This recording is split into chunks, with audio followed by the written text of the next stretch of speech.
Preso número 45873, Olmedo Esteban, tiene correspondencia.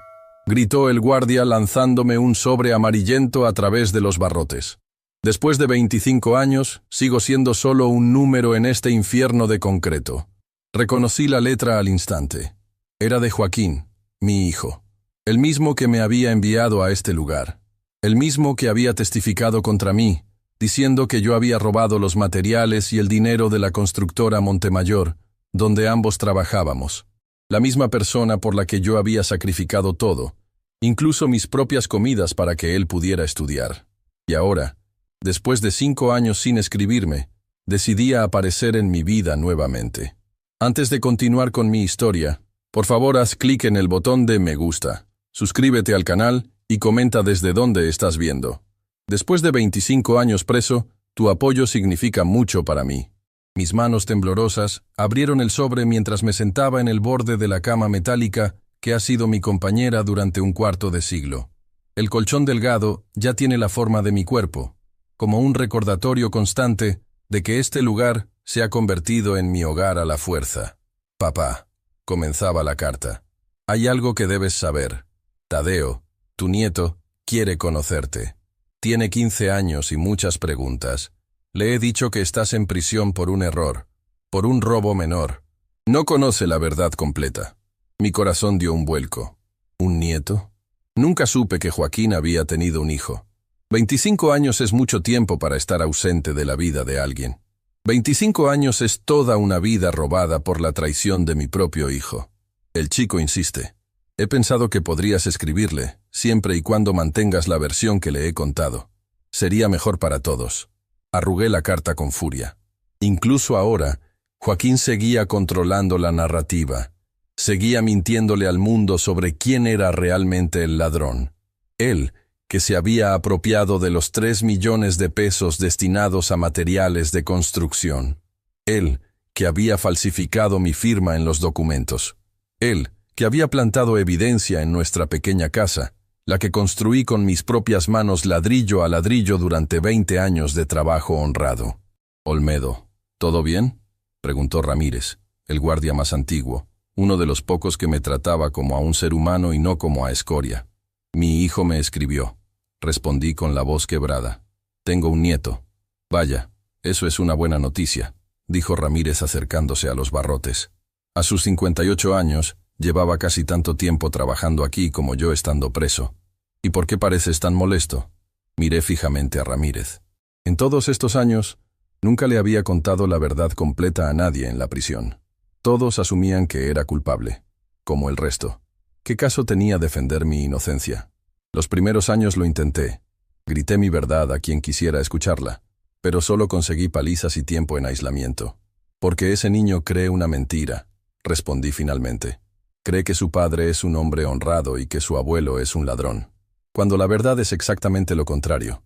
Ramírez me miró con curiosidad. Probablemente había escuchado miles de historias similares de presos que juraban su inocencia.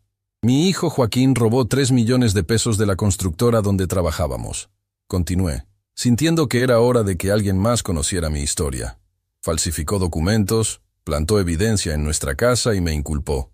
Yo tenía 42 años entonces.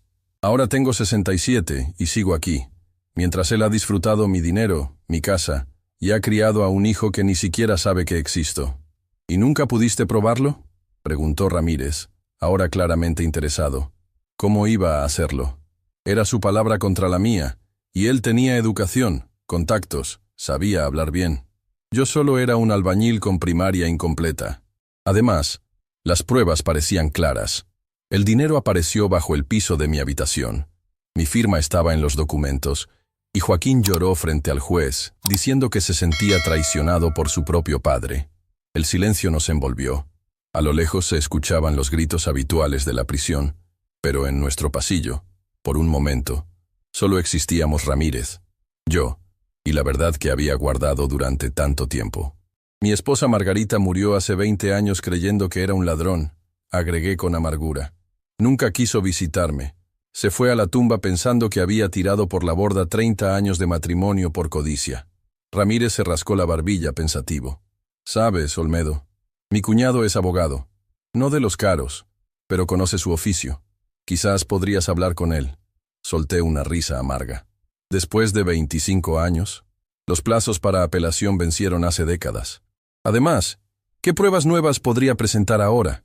No sé, pero el muchacho, tu nieto, merece conocer la verdad. ¿No crees? Sus palabras me golpearon como un mazo. Tadeo, mi nieto, un chico de 15 años que vivía engañado, admirando a un padre que era un ladrón y un traidor. Un muchacho que podría terminar siguiendo los pasos de Joaquín si nadie intervenía. ¿Cómo se llama tu cuñado? Pregunté finalmente, sintiendo que una pequeña chispa de esperanza se encendía después de 25 años de oscuridad. Gilberto Montesinos, respondió Ramírez. Le hablaré esta noche. Esa misma tarde, sentado en la mesa de metal del comedor comunitario, comencé a escribir una carta, no para Joaquín, sino para Tadeo, mi nieto, mi sangre. El muchacho que podría ser mi redención o mi último clavo en este ataúd de concreto y hierro que ha sido mi vida durante un cuarto de siglo. Querido Tadeo, escribí con mi letra torpe de hombre que aprendió a escribir ya adulto. Soy tu abuelo Esteban. Hay mucho que debo contarte. Pero primero, quiero saber de ti. ¿Qué te gusta hacer? ¿Cómo te va en la escuela? Tu padre me ha dicho que quieres conocerme, y nada me haría más feliz. Me detuve, dudando si continuar con la farsa que Joaquín había creado, o comenzar a plantar semillas de la verdad. Decidí que, por ahora, seguiría el juego. Necesitaba ganarme la confianza del muchacho primero. 3 días después, recibí la visita del abogado Montesinos. Era un hombre bajo, con lentes gruesos y una expresión seria. Me miró como evaluándome mientras nos sentábamos en la sala de visitas. Mi cuñado Ramírez me ha contado su caso, dijo sin rodeos. Debo ser honesto, señor Olmedo. Después de tanto tiempo, las posibilidades de reabrir su caso son casi nulas. Lo sé, respondí. Pero quiero intentarlo. No solo por mí, sino por mi nieto. No quiero que crezca admirando a un ladrón. Montesinos asintió. Sacó una libreta y comenzó a tomar notas mientras yo le relataba todo de nuevo. Cómo Joaquín había comenzado a trabajar conmigo en la constructora, cómo había ascendido rápidamente gracias a sus estudios, cómo había ganado la confianza del dueño, el señor Montemayor, y cómo finalmente había desaparecido el dinero destinado al proyecto más grande que habíamos tenido. ¿Hubo algún testigo que pudiera haber corroborado su versión?, preguntó Montesinos. Sí, Soledad Quiroz, mi vecina. Ella vio cuando Joaquín llegó a casa con una maleta la noche antes de que me arrestaran. Pero cuando intentó testificar, Joaquín ya la había convencido de que yo estaba involucrado en negocios turbios. Le dijo que la maleta contenía herramientas que había comprado en el extranjero. ¿Y esta Soledad sigue viva? No lo sé. Hace muchos años que no sé nada de mi antiguo barrio. Montesinos cerró su libreta. Voy a investigar, señor Olmedo. No le prometo nada, pero hay técnicas forenses modernas que podrían ayudarnos si logramos acceder a los documentos originales. Las falsificaciones ahora se pueden detectar con métodos que no existían hace 25 años. Por primera vez en mucho tiempo, sentí que mi corazón latía con algo parecido a la esperanza, pero sabía que debía ser cauteloso. Las esperanzas rotas duelen más que no tener esperanza en absoluto. Hay algo más que debes saber, agregué. Joaquín me ha escrito pidiendo que mantenga su versión de la historia frente a Tadeo. Dice que le ha contado que estoy aquí por un error, por un robo menor. Montesinos frunció el ceño. Eso podría complicar las cosas. Si decidimos proceder, en algún momento tendremos que confrontar a su hijo, y el chico se enterará de todo. Lo sé, respondí con pesar. Pero ya he perdido 25 años de mi vida por proteger una mentira. No perderé los años que me quedan también. Esa noche, en la soledad de mi celda, releí la carta de Joaquín. Había algo extraño en su repentino interés por conectarme con Tadeo. En 25 años, Joaquín apenas me había visitado una docena de veces, y siempre para asegurarse de que seguía manteniendo su versión de los hechos. ¿Por qué ahora? ¿Qué había cambiado? La respuesta llegó una semana después, cuando recibí mi primera carta de Tadeo. Querido abuelo, comenzaba con una letra pulcra y ordenada, muy diferente a la mía. Me alegra mucho poder escribirte al fin. Papá nunca quiso que lo hiciera antes, pero ahora que estoy investigando sobre nuestra familia para un proyecto escolar, ha tenido que ceder. Proyecto escolar. Ahí estaba la respuesta. Joaquín no había querido conectarnos. Había sido obligado por las circunstancias. Tengo muchas preguntas sobre ti y sobre lo que pasó. Papá solo dice que cometiste un error, que tomaste algo que no era tuyo y que por eso estás ahí. Pero la maestra nos ha pedido que investiguemos las historias familiares con detalle, y necesito saber más. Mi corazón se aceleró. Este proyecto escolar podría ser la oportunidad que había esperado durante 25 años. La oportunidad de que alguien escarbara en la verdad.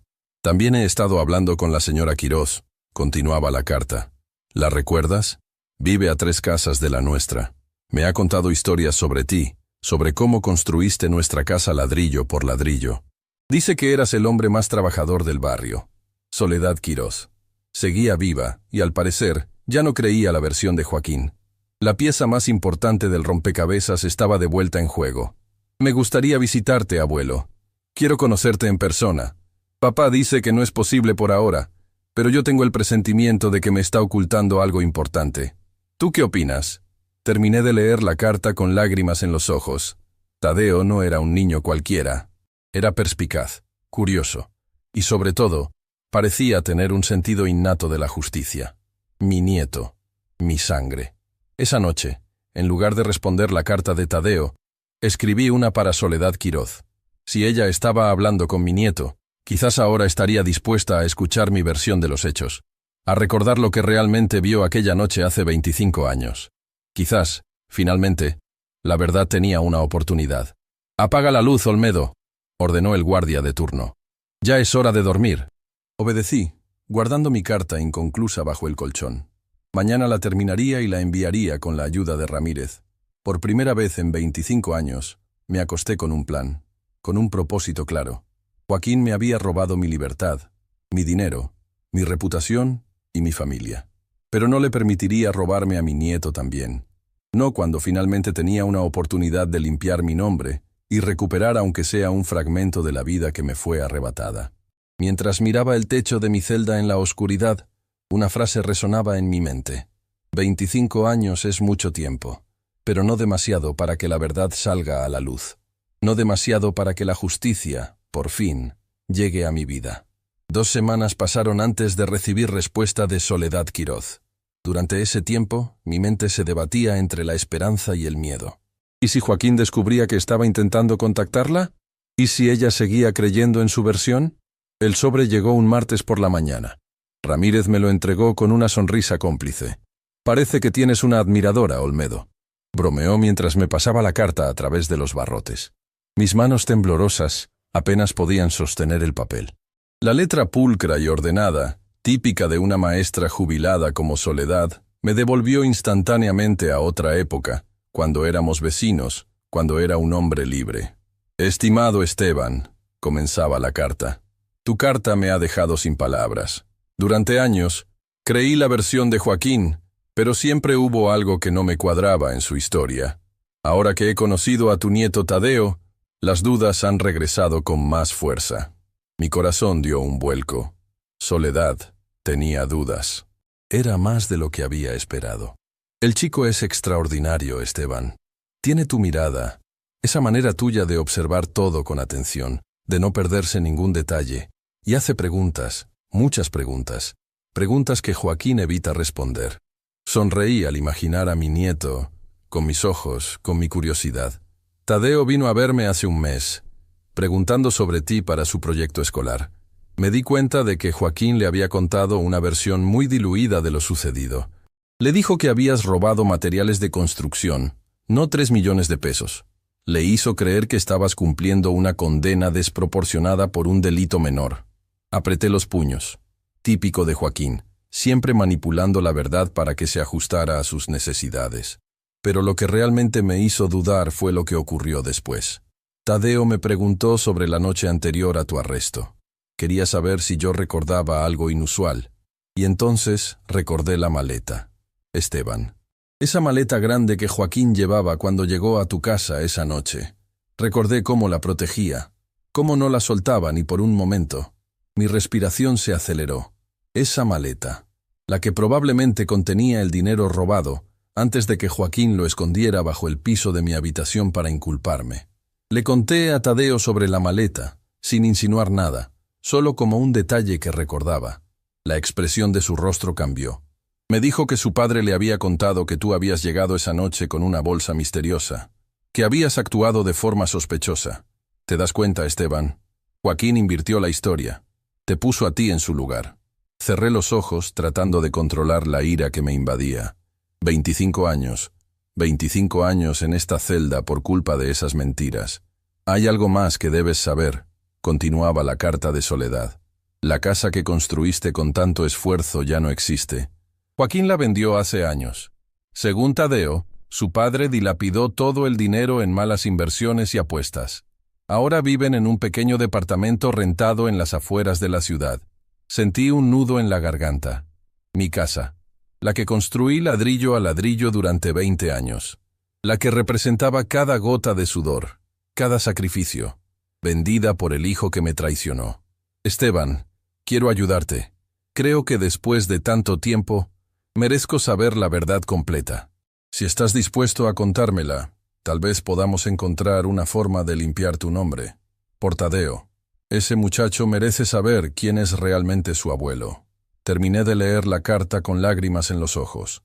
Por primera vez en 25 años, alguien fuera de estos muros estaba dispuesto a escuchar mi versión. Alguien importante del pasado comenzaba a dudar de Joaquín. Esa misma tarde, recibí la visita del abogado Montesinos. Su expresión era más animada que en nuestro primer encuentro. «Tengo noticias, señor Olmedo», dijo mientras se sentaba frente a mí en la sala de visitas. «He estado investigando su caso y hay algo interesante. Los documentos originales de la constructora Montemayor aún existen. Están archivados en el juzgado, pero podemos solicitar acceso a ellos. ¿Y eso nos ayudaría?», pregunté, tratando de no ilusionarme demasiado. «Potencialmente sí. Si su hijo falsificó su firma, como usted afirma, un análisis forense moderno podría demostrarlo. Las técnicas actuales pueden detectar presiones, ángulos y patrones que eran imposibles de analizar hace 25 años. Por primera vez, la esperanza parecía tener una base real, tangible. Hay algo más», añadió Montesinos, bajando la voz. «He contactado con un antiguo empleado de la constructora Montemayor, Rodolfo Guzmán. Trabajaba en contabilidad cuando ocurrió el robo. Lo recuerdo», dije, tratando de visualizar al hombre. Un tipo delgado, callado. Él mismo. Está jubilado ahora, pero dice recordar algunas irregularidades en los registros de esa época. Cosas que le parecieron extrañas, pero que nunca mencionó porque tenía miedo de perder su empleo. ¿Qué tipo de irregularidades? Transacciones que no cuadraban, registros de materiales que no coincidían con las compras reales. Guzmán cree que alguien en la empresa llevaba tiempo desviando dinero antes del gran robo, y tiene sus sospechas sobre quién podría ser. Mi mente trabajaba a toda velocidad. ¿Era posible que Joaquín hubiera estado robando durante meses antes del gran golpe? ¿Que el robo de los 3 millones fuera solo la culminación de un plan mucho más elaborado? ¿Y está dispuesto a hablar ahora, después de tanto tiempo?, pregunté. «Está enfermo, señor Olmedo. Cáncer terminal. Dice que quiere poner las cosas en orden antes de irse». Asentí, entendiendo perfectamente ese sentimiento. Cuando la muerte se acerca, las mentiras pesan demasiado. «Hay un problema, sin embargo», continuó Montesinos. «Para reabrir su caso necesitamos algo más que sospechas y recuerdos vagos. Necesitamos pruebas concretas. Y su hijo ha sido muy cuidadoso en borrar sus huellas. ¿Qué sugiere entonces? Que sigamos 2 caminos paralelos. Yo intentaré conseguir acceso a los documentos originales y hablaré con Guzmán para obtener una declaración jurada. Mientras tanto, usted debería mantener el contacto con su nieto y con la señora Quirós. Si Joaquín ha estado mintiendo durante tanto tiempo, es probable que haya cometido errores, que se haya contradicho en algún momento. Tadeo podría ser la clave para descubrir esas contradicciones». Asentí, pensando en la carta que debía escribir a mi nieto. ¿Cuánto podía revelarle sin ponerlo en una posición imposible frente a su padre? ¿Cómo ganarse su confianza sin destruir su mundo? «Una cosa más, señor Olmedo», añadió Montesinos mientras recogía su maletín. «He hablado con el juez Isauro Montalvo sobre su caso. Es conocido por revisar viejas sentencias cuando aparecen nuevas evidencias. Está dispuesto a escucharnos si conseguimos algo sólido. Esa noche, sentado en mi celda, escribí 2 cartas. La primera, para Soledad, contándole toda la verdad. cada detalle que podía recordar sobre aquellos días fatídicos. Le expliqué cómo Joaquín había ascendido rápidamente en la constructora gracias a su educación, cómo se había ganado la confianza del dueño, y cómo finalmente había desaparecido el dinero. Le conté sobre el momento en que la policía llegó a nuestra casa, cómo encontraron el dinero bajo el piso de mi habitación, un escondite que yo no sabía que existía. Le hablé del juicio, de cómo el abogado público asignado apenas se molestó en defenderme, de cómo el juez ya tenía su veredicto decidido antes de escuchar mi versión. La segunda carta era para Tadeo. Esta fue mucho más difícil de escribir. No podía contarle toda la verdad. No todavía. Pero tampoco quería seguir perpetuando la mentira de Joaquín. Querido Tadeo, escribí finalmente, me alegra mucho saber de ti, y que estés interesado en conocer nuestra historia familiar para tu proyecto escolar. La verdad es siempre importante, aunque a veces sea dolorosa o complicada. Me detuve, pensando cuidadosamente en mis siguientes palabras. Me preguntas sobre lo que ocurrió, sobre por qué estoy aquí. La versión que conoces es incompleta, Tadeo. No fue un simple robo de materiales lo que me trajo a este lugar. Fue algo mucho más grave y complejo. Algo que involucra a personas que ambos queremos. Era lo más cerca que podía estar de la verdad sin acusar directamente a Joaquín. Hay algo que puedes hacer por mí, si realmente quieres ayudarme con tu proyecto. Habla con la señora Quiroz. Ella estaba allí cuando todo ocurrió. Pregúntale específicamente sobre la noche anterior a mi arresto. Pregúntale quién llegó a casa con una maleta grande. Este detalle puede parecer insignificante, pero es más importante de lo que imaginas. Esperaba que Tadeo entendiera la insinuación, que comenzara a cuestionar la versión de su padre. También me gustaría que hablaras con un hombre llamado Rodolfo Guzmán. Era el contador de la constructora donde trabajábamos tu padre y yo. Quizás él pueda ofrecerte una perspectiva diferente para tu proyecto. Era arriesgado mencionar a Guzmán. Si Joaquín se enteraba, podría intentar silenciarlo antes de que hablara con Tadeo, pero necesitaba que mi nieto escuchara otras versiones, que comenzara a armar el rompecabezas por sí mismo. En cuanto a visitarme, me encantaría conocerte en persona, Tadeo. Hay un proceso que debes seguir para obtener permiso. Habla con la señora Quiroz, ella puede ayudarte con eso. Tu padre no necesita enterarse, si eso facilita las cosas. Terminé la carta con palabras de cariño para un nieto al que nunca había visto, pero que ya ocupaba un lugar importante en mi corazón. Esperaba que Tadeo fuera lo suficientemente valiente y perspicaz para seguir las pistas que le estaba dejando. La respuesta llegó más rápido de lo que esperaba. Solo 3 días después, Ramírez me entregó un sobre con la letra ya familiar de Tadeo. «Querido abuelo», comenzaba. «He hablado con la señora Quiroz como me sugeriste. Me contó algo muy extraño. Dice que recuerda claramente que fue mi padre quien llegó esa noche con una maleta grande, no tú. Pero papá siempre me ha dicho que fuiste tú quien llegó tarde y actuando de forma sospechosa». Mi corazón se aceleró. Tadeo estaba empezando a ver las contradicciones. Le pregunté a papá sobre esto y se puso muy nervioso. Dijo que la señora Quiroz está vieja y confundida, que mezcla los recuerdos. Pero ella no parece confundida en absoluto cuando habla contigo. De hecho, recuerda con mucho detalle cómo construiste nuestra casa, cómo trabajabas incluso los domingos para terminar una habitación más. Sonreí con tristeza. Esa casa representaba cada sacrificio que había hecho, cada hora extra que había trabajado. Y ahora ya no existía. También he intentado contactar al señor Guzmán, pero no lo he encontrado todavía.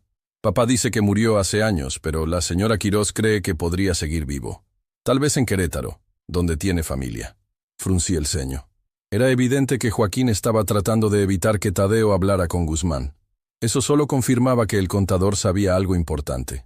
Sobre visitarte, la señora Quiroz me ha explicado el proceso. Necesito el permiso de un adulto responsable, ya que soy menor de edad. Ella se ha ofrecido a acompañarme. Podríamos ir el próximo sábado, si te parece bien. No le he dicho nada a papá todavía. Últimamente está muy extraño, muy nervioso. Creo que tiene problemas de dinero. Ha estado vendiendo cosas de la casa, incluso la colección de relojes antiguos que, según él, era de mi abuelo materno. Relojes antiguos. Nunca había tenido una colección así. Otro engaño más de Joaquín. Una última cosa, abuelo. He encontrado una caja vieja en el armario de papá. Tiene documentos antiguos, fotos, recibos. La estoy revisando poco a poco cuando él no está en casa. Quizás encuentre algo útil para entender mejor nuestra historia familiar. La carta terminaba con la promesa de Tadeo de visitarme el sábado siguiente. Mi nieto estaba tomando la iniciativa, investigando por su cuenta. El orgullo que sentí se mezcló con preocupación. ¿Qué haría Joaquín si descubría que Tadeo estaba hurgando en su pasado? 2 días después, recibí una visita inesperada. El abogado Montesinos llegó acompañado de un hombre que no reconocí al principio. Era mayor que yo, delgado hasta la demacración, con una palidez que hablaba de una larga enfermedad. «Señor Olmedo», dijo Montesinos mientras ambos se sentaban frente a mí. «Le presento a Rodolfo Guzmán». Lo miré fijamente, tratando de encontrar en ese rostro consumido al contador que había conocido hace 25 años. Sus ojos, sin embargo, seguían siendo los mismos. Ojos observadores, atentos, que parecían registrar cada detalle. «Rodolfo», murmuré, extendiendo mi mano para estrechar la suya. «Han pasado muchos años». «Demasiados», respondió con voz débil. «Demasiados años callando lo que debía haber dicho en su momento». Montesinos intervino. «El señor Guzmán ha accedido a dar una declaración jurada sobre las irregularidades que detectó en la constructora Montemayor antes del robo de los 3 millones. Guzmán asintió. «Joaquín comenzó a desviar dinero 6 meses antes del gran robo, Esteban. Pequeñas cantidades al principio, luego sumas más importantes. Yo llevaba los libros, veía los números que no cuadraban. Pero el señor Montemayor confiaba ciegamente en él, y yo necesitaba mi trabajo». «¿Por qué decidiste hablar ahora?», pregunté, aunque ya intuía la respuesta. «Me estoy muriendo», respondió sin rodeos. «Cáncer de páncreas, fase terminal. Tengo 2 meses, quizás 3, y no quiero irme llevándome esta verdad conmigo». Asentí, respetando su decisión. «Hay algo más», añadió Guzmán. «Joaquín no actuó solo. Tenía un cómplice dentro de la empresa, alguien que le ayudó a falsificar documentos, a crear facturas falsas». «¿Quién?», pregunté, sorprendido por esta nueva información. «Lorenzo Montemayor», respondió Guzmán, «el hijo del dueño». La revelación me dejó sin palabras. ¿El hijo del dueño involucrado en el robo? Eso explicaría por qué la investigación se había centrado tan rápidamente en mí. ¿Por qué nadie había cuestionado la versión de Joaquín? «¿Tienes pruebas de esto?», preguntó Montesinos, siempre práctico. «Tengo copias de algunos documentos que guardé como seguro», respondió Guzmán. «Facturas falsas con la firma de Lorenzo, correos electrónicos entre él y Joaquín, discutiendo los ajustes a los libros contables. No era suficiente para acusarlos directamente, por eso nunca los usé. Pero ahora, combinado con mi testimonio y si conseguimos los documentos originales para un análisis forense, podríamos reabrir el caso», completó Montesinos, con un brillo de esperanza en sus ojos. Mientras Guzmán y Montesinos discutían los detalles legales, mi mente estaba con Tadeo. Mi nieto estaría aquí en 3 días. Conocería finalmente al muchacho que llevaba mi sangre, que había comenzado a desenredar la telaraña de mentiras tejida por su padre. Y también pensaba en Joaquín, en el hijo que había sacrificado a su propio padre por